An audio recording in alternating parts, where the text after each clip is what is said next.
Assalamualaikum warahmatullahi wabarakatuh. Berhati-hatilah dalam memutus tali silaturahmi. Baginda Rasulullah SAW bersabda, tidak akan masuk surga orang yang memutus tali silaturahmi. Berikut sepenggal kisah yang diceritakan oleh Syekh Ibnu Hajar radhiyallahu an. Tersebutlah sebuah kisah seorang yang kaya raya yang ingin menjalankan ibadah haji. Sebelum melaksanakan ibadah haji, orang kaya tersebut menitipkan sejumlah hartanya kepada seseorang yang terkenal soleh dan amanah. Sepulang dari pergi haji, ia pun mendatangi orang tersebut. Namun, saat didatangi orang tersebut telah meninggal dunia. Orang kaya itu pun bertanya kepada ahli warisnya. Namun, tak satu pun dari ahli warisnya mengetahui perihal uang titipannya tersebut. Hal itulah yang menunjukkan bahwa orang tersebut adalah orang soleh dan memegang amanah. Orang kaya itu pun berpikir, kira-kira di manakah uangnya disimpan? Untuk menjawab pertanyaannya tersebut, datanglah ia kepada seorang alim di kota Mekah, lalu menceritakan perihal tentang uangnya tersebut. Orang alim itu pun memberi saran dan berkata, di sepertiga malam akhir nanti, datanglah kau ke sumur Zam-Zam. Di bibir sumur Zam-Zam, kau panggillah nama orang yang kau titipi uang tersebut. Jika dia orang soleh dan ahli surga, dia pasti akan menjawab panggilanmu. Lalu, tanyalah perihal uangmu tersebut. Pada akhir sepertiga malam, datanglah orang kaya tersebut ke sumur Zam-Zam. Di bibir sumur Zam-Zam, ia memanggil nama orang yang ia titipi uangnya tersebut. Sebanyak 3 kali ia memanggil orang tersebut. Ya Fulan bin Fulan, ya Fulan bin Fulan, Fulan bin Fulan. Namun, tidak ada sekalipun jawaban dari bawah sumur tersebut.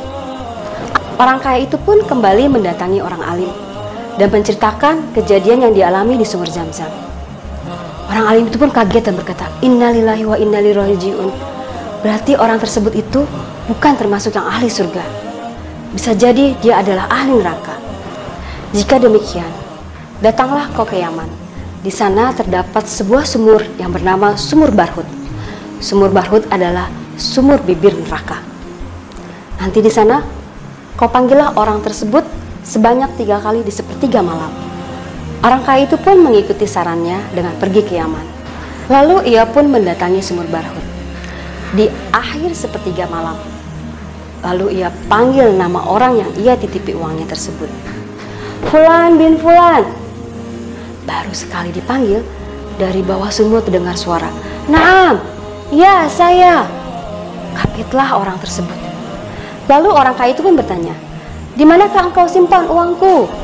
Dari dalam sumur terdengar jawaban, "Aku menyimpan uangmu di sini dan di sini di dalam rumahku.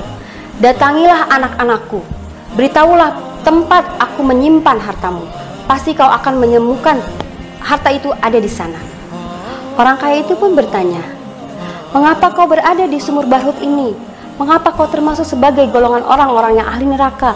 Bukankah kau orang yang soleh dan amanah?" Dari dalam sumur terdengar suara, "Sesungguhnya aku mempunyai adik perempuan yang miskin. Aku telah memutus tali silaturahmi dengannya. Telah lama kami tak bertegur sapa. Karena itulah aku berada di dalam sumur Barhut ini, termasuk sebagai orang golongan ahli neraka. Jika engkau mau menolongku, datangilah saudaraku itu dan mintakanlah maafku kepadanya, dan ceritakan kepadanya bagaimana keadaanku sekarang ini, yang merasakan siksa karena telah memutus tali silaturahmi kepadanya."